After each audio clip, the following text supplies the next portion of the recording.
Toxic, manipulative, narcissistic relationships can leave you devastated emotionally, financially, spiritually, and often physically exhausted. Perhaps you were never good enough and were constantly criticized, belittled, or undermined by your narcissistic partner or the toxic religion you were a part of. Perhaps your self-confidence is shattered and you doubt your own perceptions and judgments.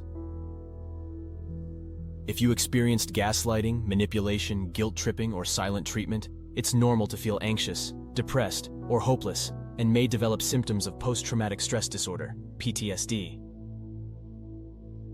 You might feel isolated from your friends, family, or other sources of support because you were scapegoated by the toxic person or religion you left. You might have trouble setting and enforcing boundaries, as manipulative people do all they can to trample your boundaries. You've been through hell because toxic, manipulative relationships are all about control, entitlement, and deception because they want to take all they can from you. Today's question is, what works to heal from this kind of abuse? Here are 7 no BS, proven keys to healing after a toxic relationship. Let's get into it. First, go no contact.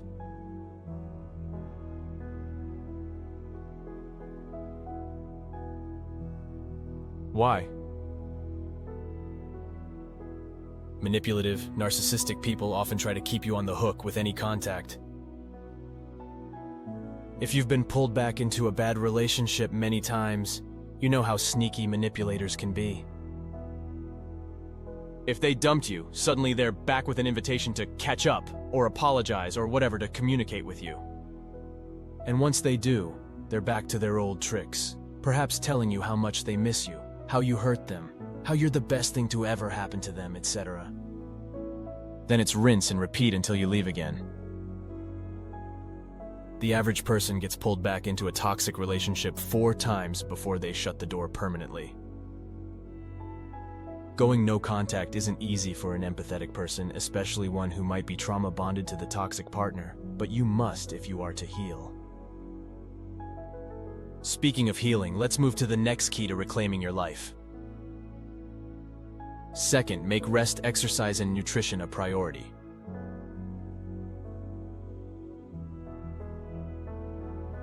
Now more than ever, you need to take care of your body in the form of sleep, healthy eating, and exercise, especially yoga.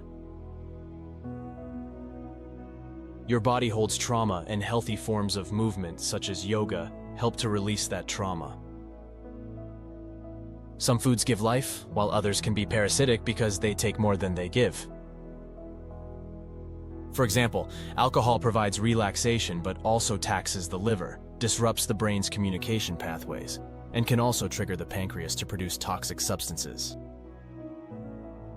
Like the toxic relationship you left, alcohol takes more than it gives. As you help your body process the trauma and heal, you'll see your emotions and confidence return to normal levels. The third key to reclaiming your life is to educate yourself on the patterns of manipulation and narcissistic abuse. Cult deprogrammers prioritize this as the most important key to recovery because you will likely repeat the mistake unless you understand how they recruit, get their hooks in you, and keep you in the relationship. My mind was blown as I began to understand how truly toxic people can be as I learned about coercive influence and how narcissists operate. They don't think like you or have your empathy or values. You might be stunned to find out that you were just an object to them, a type of cow to be milked, and they felt very entitled to take as much as they could. If this makes your blood boil, that's natural, and the goal for doing this is twofold. Protect yourself in the future and know what to let go. Letting go is part of the next key to reclaiming your life, and that's key number 4. Create a process for processing the losses.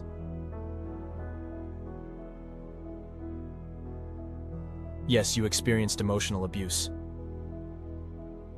Can you feel it fully yet not see it as personally defining, permanent, or pervasively bad in your life? This is the hard but truly important stuff.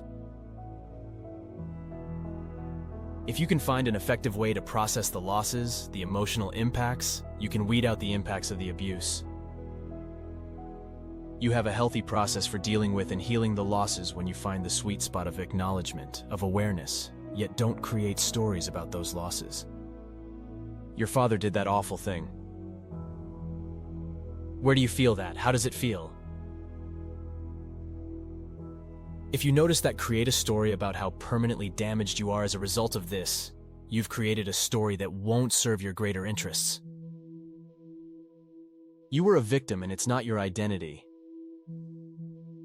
You experienced some truly awful, mind-bending situations and might still be experiencing them.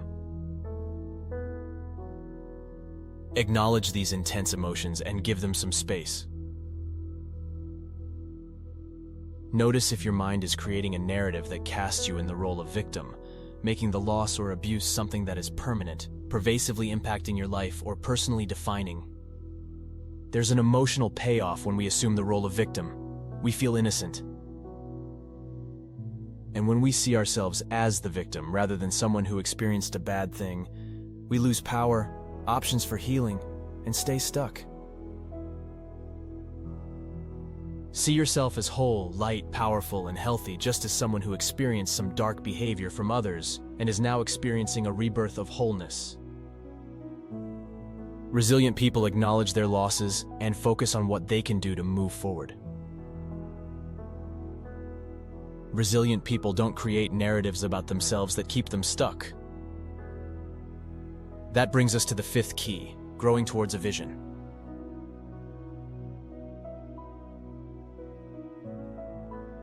When you're dealing with the intense emotions that come with the aftermath of a toxic relationship, a vision of you as healthy, healed, powerful, and back on track for your best life.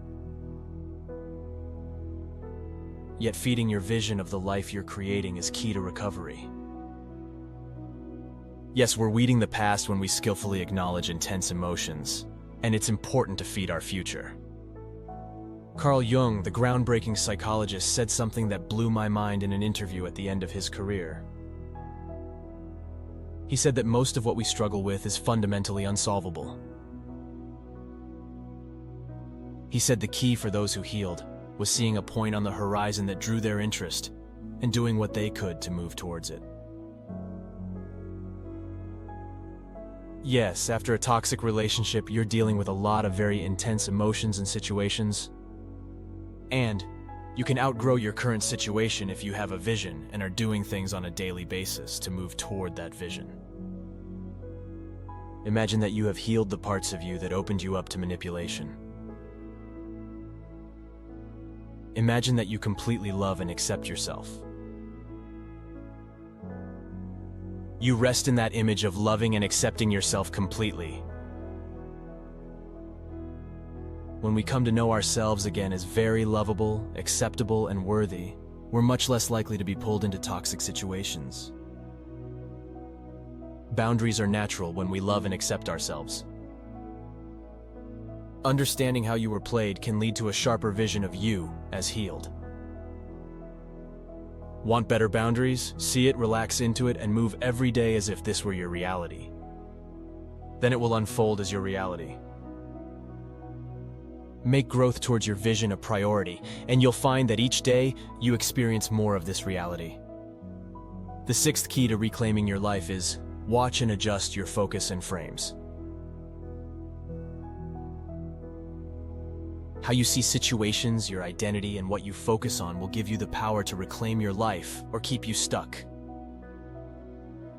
No, the bad things that were done to you aren't permanent, pervasive, or personally defining unless you allow them to be.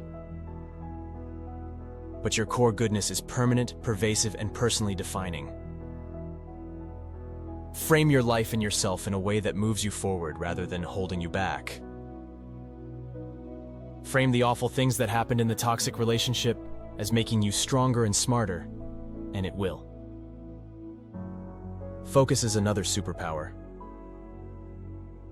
After a nasty divorce, welfare mom J.K. Rowling focused on her child and her idea for a book series.